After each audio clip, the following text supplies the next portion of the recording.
ॐ अखण्डमण्डलाकारं व्याप्तं येन चराचरं तत्पदं दर्शितं येन तस्मै श्रीगुरवे नमः। योगेश्वर श्री कृष्ण भगवान की जय। ऐं सरस्वत्यै नमः। श्री गंगा देव्यै नमः। पूर्व का प्रसंग एक बार स्मरण करते हैं। भगवान श्री कृष्ण ने कहा कि आप जो भी कार्य करते हैं तस्मात् शास्त्रम प्रमाणम ते कार्याकार व्यवस्थितो ज्ञात्वा शास्त्र विधानोक्तम कर्म करतो मिहार्यसि। कि आप जो भी कर्म करते हैं वो शास्त्र के अनुसार करें, और शास्त्र ही परमात्मा के नाम का भी वर्णन करता है। शास्त्र ही ऐसा कहता है कि आपने क्या करना है क्या नहीं करना है। मनमाने ढंग से तो जानवरों का जीवन होता है, मनुष्यों का जीवन मनमाना नहीं होता है। मनुष्यों का जीवन तो शास्त्र सम्मत होना चाहिए। अपने बुजुर्ग लोग जो हैं, सज्जन पुरुष जो हैं, अपने कुल परंपरा के जो लोग हैं, जो अच्छे कार्य करते रहे, तुम्हें भी करना चाहिए। तो यहाँ पर हालांकि इस 17वें अध्याय की शुरुआत में ये बात बताई कि ये शास्त्र विधि का जिन्होंने पालन नहीं किया या शास्त्र विधि छोड़ करके जो श्रद्धा पूर्वक अपना आराधन आदि पूजन आदि करते हैं, तेषां निष्ठा तू का कृष्ण, अर्थात उनकी चित्त की स्थिति कौन सी है। उनके चित्त की स्थिति सात्विक माने, राजस माने, तामस माने, कौन सी है, ऐसा भगवान से अर्जुन ने पूछा था। भगवान श्री कृष्ण ने भी इसका बड़े विस्तार से वर्णन किया कि सत्वानुरूपा श्रद्धा भवति भारत, कि जैसा आपका अंतःकरण होगा, वैसे अंतःकरण मतलब अंतःकरण में जैसा संस्कार होगा वैसी ही आपकी श्रद्धा होवेगी।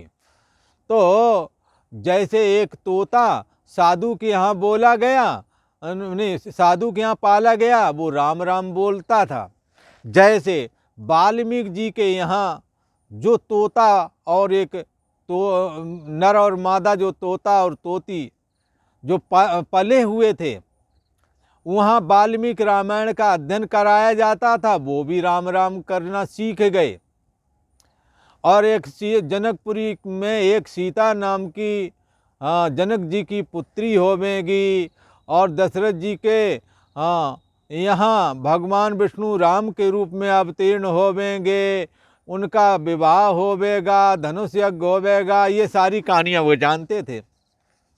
और जाकर के माता सीता जी के बगीचे में जाकर अपनी रामायण पढ़ने लगे। रोजाना वो उसका अभ्यास करते करते बोलते बोलते उनकी आदत में आ गया, जहाँ कहीं बैठे वही रामायण पाठ करें। सीता जी ने पकड़ा लिया। ये क्यों कर रहा था ऐसा? सत्वानुरूपा, उसके चित्त में जो अचेतन चित्त होता है ना पक्षी, उस अचेतन चित्त में भी ऋषि वाल्मीकि की कृपा से रामायण के शब्द उसमें आ गए। इसलिए जब वो दोनों बैठ कर के रामायण करने लगे, नीचे सीता जी उस समय बाल्यावस्था में थी, उन्होंने अपना नाम सुना तो उन्होंने कहा, अपनी सहेलियों से कहा, इनको पकड़ा लो, ये तो कुछ हमारे विषय की लगता बात बता रहे हैं। तो उनको पकड़ा लिया गया। पकड़ाने के बाद में तो उन्होंने कहा कि ऐसा है कि हमें छोड़ दो। बोले नहीं छोड़ूंगा, तुम लोग हमारे यहाँ रहो, हम सोने के पिंजड़ा में रखेंगे तुम्हें। उन्होंने कहा कि हमारे लिए तो खुला आसमान ठीक है, हम तुम्हारे सोने के पिंजड़ा में ना रहूँगा। तब ज़्यादा कहने पर कहते हैं, तब सीता जी ने कहा चलो ठीक है, तोता को छोड़ दो, पर ये जो तोती है ना, हाँ इसको नहीं छोड़ूंगा। हाँ, तो कहते हैं कि उन्होंने कहा, हाँ तब वो तोती बोली, ये जो है ना हमारा पति है, ये इसके बगैर मैं ना रह सकूंगी, हमारे को भी छोड़ दो। और जहाँ ये रहता है वहीं हमें अच्छा लगता है। तो उनका तेरे को नहीं छोड़ेंगे। तो कहते हैं उस समय उसके पेट में अंडा था। तो इस तरह की कहानी कहते हैं। तब वो जो है तोता बहुत दुखी होता है और तोता कहता है हम उसके बगैर नहीं रह सकेंगे, ऐसे करके कहते वो मर ही गया बेचारा। मर गया तो उसको देख करके वो भी राम राम सत्य हो गए, पर अंतिम समय में वो क्रोधित था ना तोता, वो राम राम नहीं कह पाया और तोती तो याद करके राम राम बोल करके मर गई, वो मुक्त हो गई। तो उन्होंने कहते हैं कि ये भी कह दिया था जब गर्भ के समय में तुम्हारी हमारी जैसी स्थिति तुम्हारी बनेगी तब तुम्हारा त्याग हो जाएगा, सीता जी को कह दिया, ऐसा कहते हैं। तो वो बात तो सभी को मालूम ही है, जब लवकुश का जन्म होने वाला था तभी सीता जी को वनवास दिया गया था।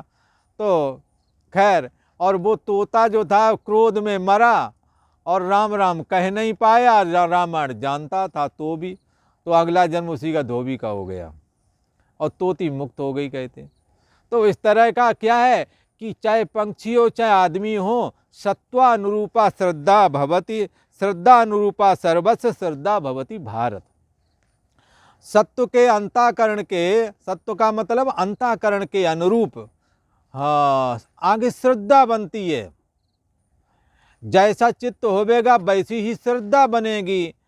तो आपका चित्त, आपके अंदर सात्विक या राजस तामस संस्कार जरूर होवेंगे, जैसे संस्कार होवेंगे और वैसी ही श्रद्धा बन जाएगी।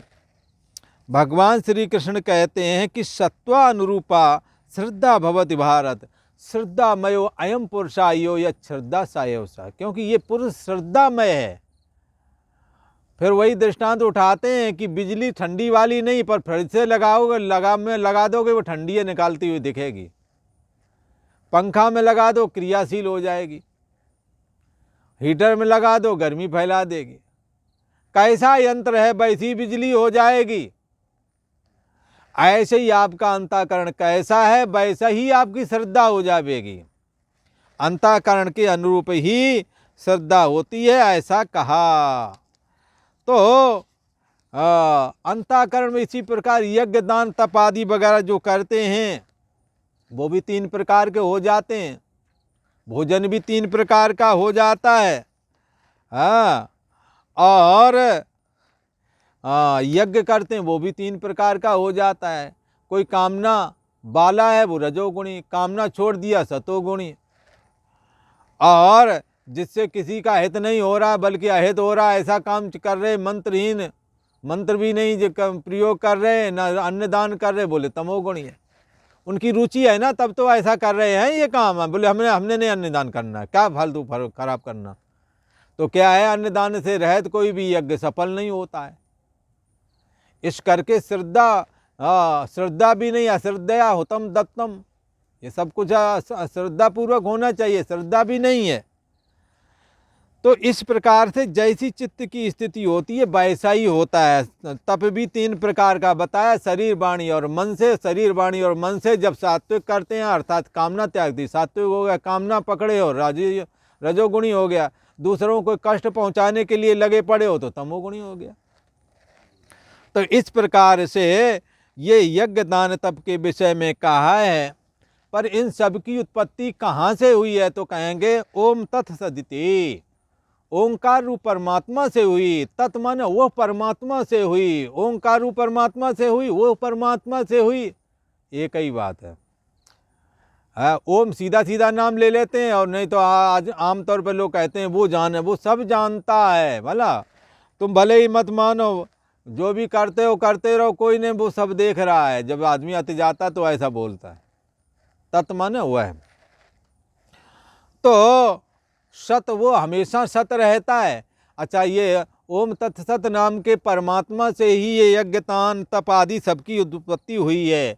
उसी से मनुष्य ब्राह्मण आदि सभी की उत्पत्ति हुई है, उसी से वेदों की भी उत्पत्ति हुई है, ऐसा कहा।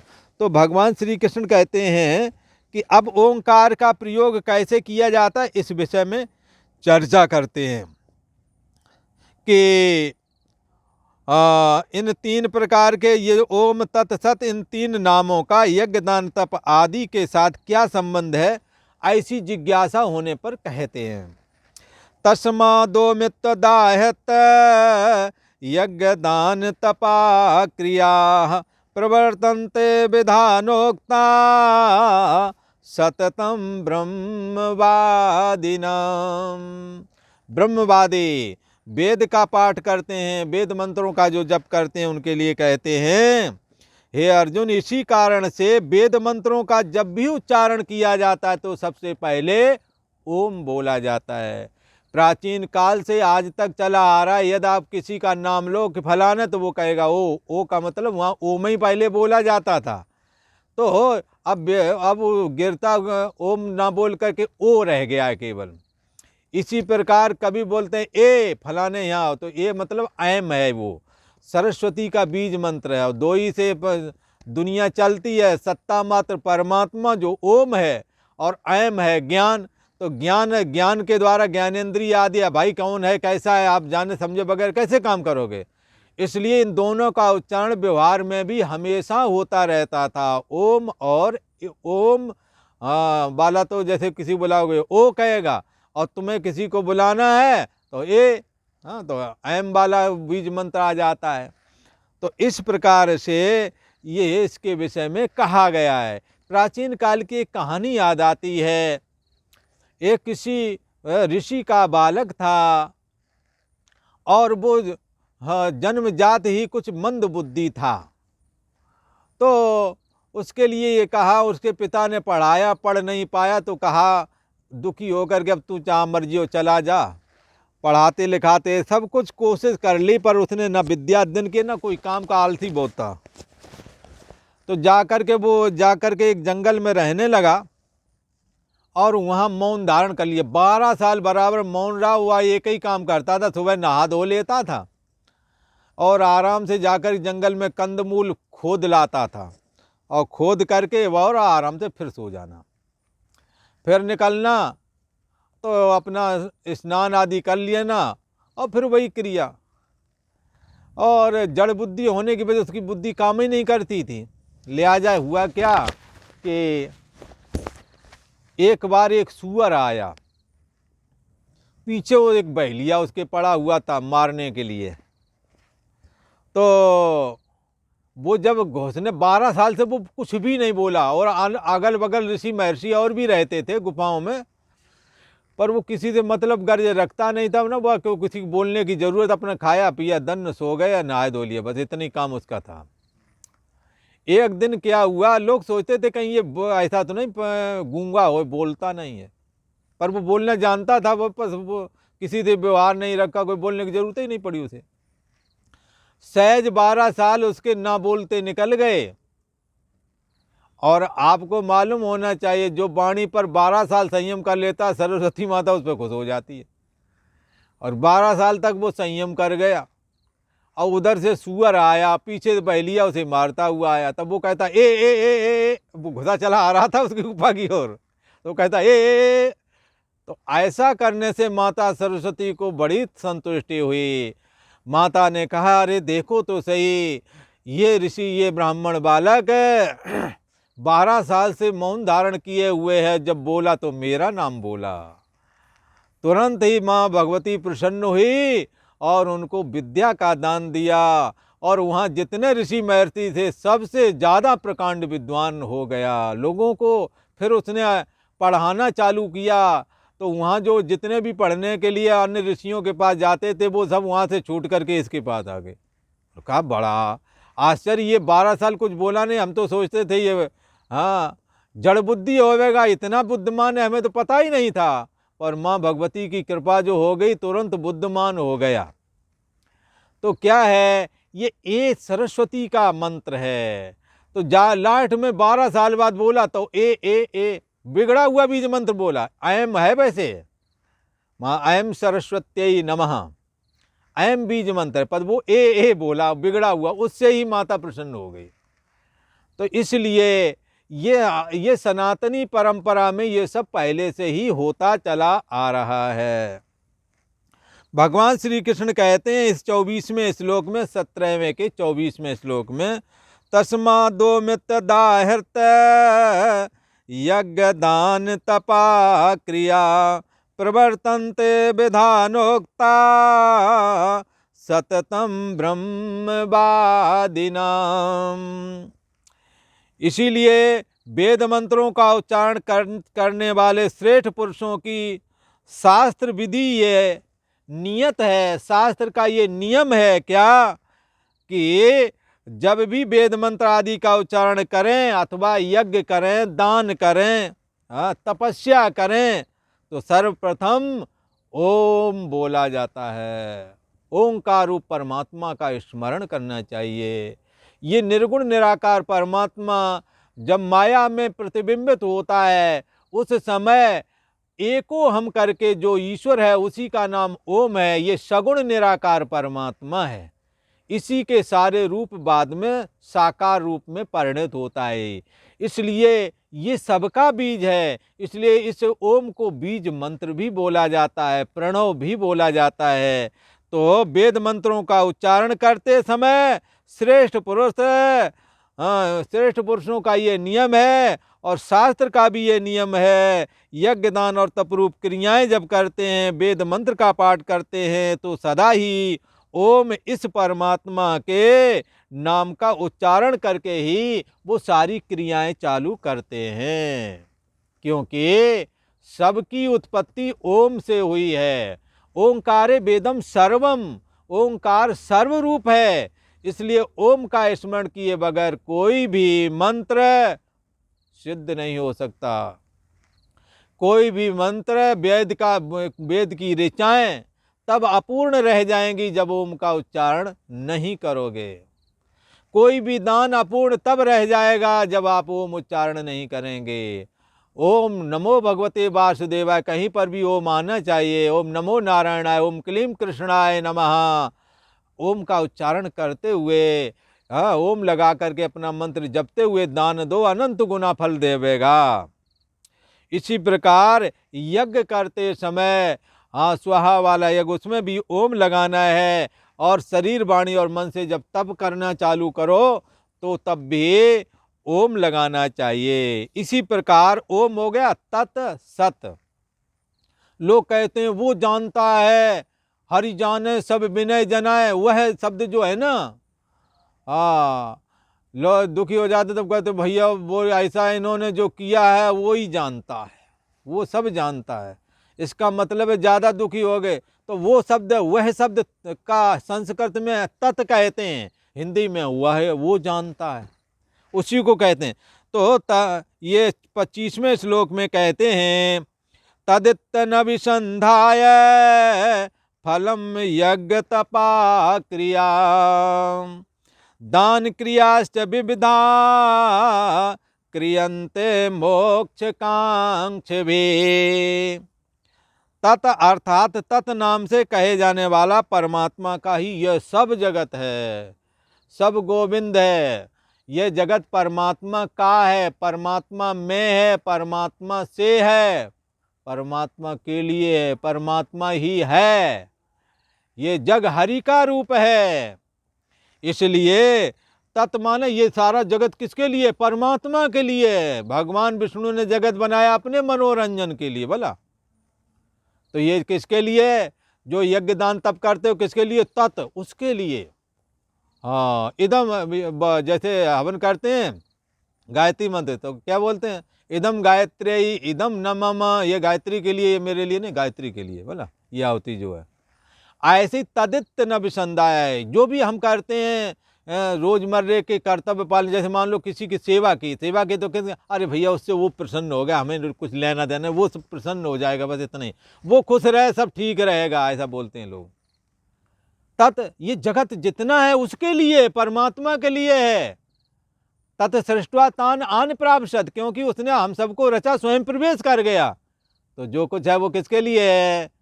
परमात्मा के लिए है, परमात्मा से है, परमात्मा में है, परमात्मा ही है सर्वरूप। तत् नाम से कहा जाना वाला परमात्मा ही यह सब बना हुआ है। उसने स्वयं सबको रचा और फिर सबके रूप में वही अहम अस्मि होकर के बोलने लगा।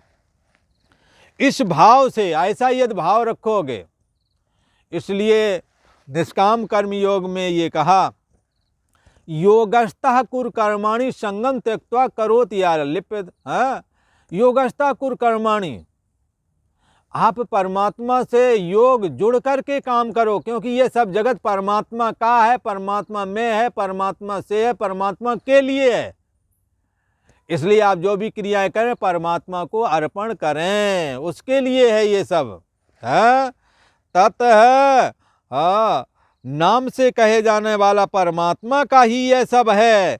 इति फलम, ऐसा फल को इस भाव से फलम अनभिसंधाय, फल की अपेक्षा ना रखे, बड़े बुजुर्गों की सेवा करे तो तत् उस ईश्वर के लिए, ये ईश्वर है इन रूपों में, ईश्वर के लिए सेवा करे है। और किसी को भोजन कराना है, ईश्वर के लिए भोजन कराना है, सारा काम ईश्वर के मद्देनजर होकर के करोगे तो फल भी आपको ईश्वर की प्राप्ति ही मिलेगी। जो भी कर्म करोगे सो ईश्वर की भक्ति मिलेगी। इस जन्म में आनंदित रहोगे, अगला जन्म भी आनंदित हो जाएगा, अगले जन्म में मुक्त भी हो सकते हो। इसलिए सांसारिक क्रियाकलाप जितने भी हैं उनमें फल की अपेक्षा छोड़ करके निरंतर परमात्मा के लिए करना चाहिए, अपने लिए नहीं। अपने लिए तो जब दूसरों के लिए करोगे, भाई तुम दूसरों के लिए रोटी बनाओगे तो आप भूखे रह जाओगे क्या? मान लो 10 रोटी बनाई है, 5 खुद खाओगे, 5 दूसरों को दे दोगे, तो जब दूसरों को खिलाता पिलाता वो खुद भूखा नहीं रहता, उसी में उसका भी गुजारा हो जाता है। इसलिए फल ना चाह करके सब कुछ उसके लिए कहें। उपनिषद में क्या आता है, ईशावास्मिदं सर्वम यत्किंच जगत्याम जगत्तेन त्यक्तेन भुंजीता मां गृद्धा कश्यश्च धनम। ये सब जगत के कण कण में ईश्वर समाया हुआ है। बोला ईशावास्मिदं सर्वम, बोले फिर तेन त्यक्तेन भुंजीता, ये सब धन पुत्र स्त्री आदि के रूप में ईश्वर ही है, वह परमात्मा ही है। फिर क्या करें, जब परमात्मा ही है तो इनका त्याग पूर्वक भोग करो, स्त्री का पुरुष का भोग करो त्याग पूर्वक। कैसा त्याग करके, जन्म से पहले ये पुरुष हमारे साथ में नहीं था, मरण के बाद में भी नहीं रहेगा, वर्तमान में प्रेम पूर्वक जब तक हो जियो, प्रेम से रहो, खुश हो करके रहो, एक दूसरे के काम आओ, इसलिए आओ कि इसके रूप में परमात्मा है। इसी प्रकार पत्नी का के साथ प्रेम से रहो, किस लिए, क्योंकि ये सब परमात्मा है, सब गोविंद है। तेन साफ बोल रहे, तेन त्यक्तेन भुंजीता, न जन्म से पहले ये तुम्हारे साथ थे स्त्री पुरुष, न मरण के बाद में रहेंगे, बीच में थोड़े समय के लिए मिला है, और थोड़े समय के लिए ये सब बना कौन है, ईश्वर बना हुआ है। इसलिए तेन त्यक्तेन भुंजीता, इनका त्याग पूर्वक भोग करो, अर्थात इनों से आसक्ति नहीं रखना, काम सारे करना है। फलाकांक्षा का, स्वार्थ बुद्धि का त्याग करके जिसको जो जरूरत है उसके काम में आ जाओ। परस्परम भावयंता श्रेया परम वाप्स्यति, परस्पर एक दूसरे की मदद करके उन्नति करो और मुक्ति को प्राप्त हो जाओ। यही प्रयोजन है इस संसार में एक दूसरे का साथ निभाने का। वैसे भी हम लोगों की संरचना ईश्वर ने क्यों कर की है, तो कहा है स यज्ञा प्रजा सृष्ट्वा पूर्ववाचः प्रजापति अनेन प्रश्वस्यद्वम भोस्तुष्ट कामधुक। प्रजापति ब्रह्मा ने हम लोगों की संरचना की है, वो एक दूसरे की मदद करने के लिए की है। जैसे बालक अभी असहाय है, जब पैदा हुआ है तो माँ बाप उसको पालन पोषण करें, और जब वृद्धावस्था में माँ बाप असहाय हो जाएं तो उनकी मदद बालक को करना चाहिए। तो बालक अपने माँ बाप के प्रति कर्तव्य पालन रूप यज्ञ करे, और माता पिता बालक के प्रति अपने कर्तव्य पालन रूप यज्ञ को करें, और परस्परम भावयंता। इसी प्रकार से पिता पुत्र और नौकर मालिक, इसी प्रकार समाज के प्रति दायित्व हैं, और भी तरह तरह के दायित्व हैं, इनका निर्वहन करें। कैसा समझ करके, ये सब ईश्वर का है। तेन त्यक्तेन भुंजीता, इसलिए दूसरे के धनपुत्र स्त्री आदि की ओर नजर नहीं डालना। तेन त्यक्तेन भुंजीता माँ गृद्धा का शुद्ध धनम। शास्त्र में स्त्री भी धन बताई गई, धन तो धन है ही, स्त्री भी धन बताई गई, पुत्र भी धन बताया गया है। किसका, पुरुष का। हाँ, पुरुष में ऐसे जैसे सत्यवादी हरिश्चंद्र ने अपने पुत्र को भी बेच करके 10 करोड़ स्वर्ण मुद्राएं, 10 करोड़ में बिक गया था। राजा का पुत्र था ना रोहित, और 10 करोड़ में स्वयं बिके थे, और महारानी तारा जी 1 करोड़ में बिक गई थी। 21 करोड़ स्वर्ण मुद्राओं में बिक्री हुई थी। तो धन पुत्र स्त्री आदि पुरुष की संपत्ति मान करके यदि देखा जाए, तेन त्यक्तेन, ये दूसरे का है। माँ गृद्धा कश्चित् धनम, किसी की दूसरे की स्त्री की ओर मत झांको। माँ गृद्धा, कभी इच्छा मत रखो, दूसरे का धन स्त्री है उसकी ओर मत झांको, किसी के लड़के को मत बिगाड़ो। हाँ, माँ गृद्धा कश्चित् धनम, किसी के धन की इच्छा मत करो, स्त्री पुत्र आदि का किसी के धन की इच्छा मत करो, मकान दुकान का हड़पो मत किसी का भी। भगवान श्री कृष्ण कहते हैं, अर्जुन ये सारा का सारा जगत जो है परमात्मा का है, परमात्मा से परमात्मा में, इसलिए जो भी काम है परमात्मा के लिए होना चाहिए, तत् उसके लिए।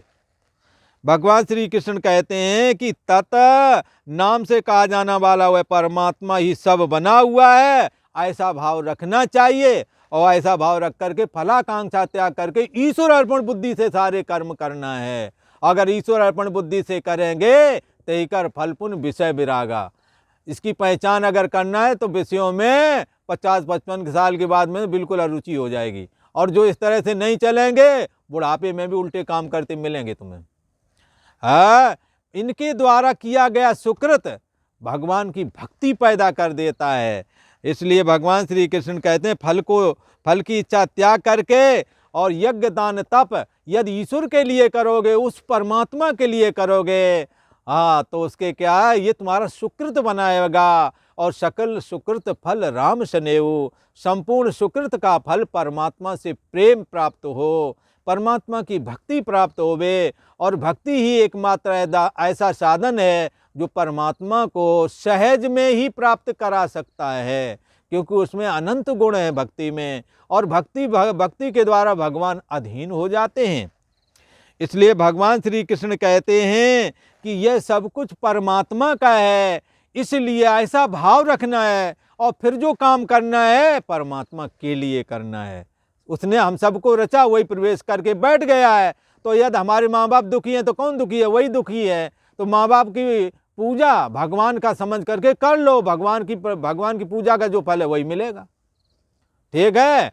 तो इसी प्रकार से और भी रोजमर्रे के जो भी काम हैं वो सब जब फलाकांक्षा से रहते स्वार्थ बुद्धि त्याग करके जब किया जाता तो वो कर्म ईश्वर के लिए हो जाता है, ईश्वर के निमित्त। ब्रह्मण्याधाय कर्माणि संगम त्यक्त्वा करोति या लिप्यते न स पापेन पद्म पत्र मीमांसः। जब फलाकांक्षा रहित होकर के उस परमात्मा के लिए सेवा पूजा, हाँ, जब कर्म किया जाता है तो क्या है, चाहे वो यज्ञ है, चाहे वो तप है, चाहे वो दान है, जो भी किया जाता है उस परमात्मा के लिए, तो फिर क्या होता है, उसके द्वारा परमात्मा की भक्ति प्राप्ति होती है, उसके द्वारा साधक का कल्याण हो जाता है। तो नाना प्रकार की यज्ञ तप रूप, जब ये यज्ञ तप और दान रूप जो क्रियाएं की जाती हैं वो केवल इसलिए की जाती है सकल सुकृत फल राम सनेऊ, परमात्मा श्री हरि के चरणों में प्रेम हो जाए, परमात्मा श्री हरि विष्णु के चरणों में, भगवान श्री कृष्ण के चरणों में प्रेम हो जाए, अथवा जिसका जो आराध्य देव हो, यदि शिव होवे तो शिव के अंदर चरणों में प्रेम हो जाए, या दुर्गा भवानी है तो दुर्गा भवानी के चरणों में प्रेम हो जाए, ऐसा भाव रख कर के सेवा करो तो फिर क्या होगा, उस कर्म के द्वारा तुम्हें परमात्मा की भक्ति मिलेगी और भक्ति बाद में मुक्ति देने में समर्थ है। भक्ति के द्वारा ज्ञान और वैराग आते हैं और वैराग के द्वारा विषयों का त्याग हो जाता है, ज्ञान के द्वारा ज्ञान मोक्ष प्रद वेद बखाना। तो भगवान श्री कृष्ण ने इस प्रकार से ये बात बताई कि यज्ञ तप रूप क्रियाएं तथा दान रूप क्रियाएं कल्याण की इच्छा वाले पुरुष जो करते हैं ब्रह्मण्यादाय परमात्मा के लिए करते हैं। ऐसा करने से साधक धन धन हो जाता है, कृत हो जाता है। और आज इतना ही, आज ये 25वां श्लोक 17वें अध्याय का संपन्न हो जा रहा है। तदित्तनभिसंधाय फलम यज्ञ तपा क्रिया दान क्रियाश्च विविधा क्रियते मोक्ष कांक्षवे। और आज इतना ही। ओम शांति शांति शांति।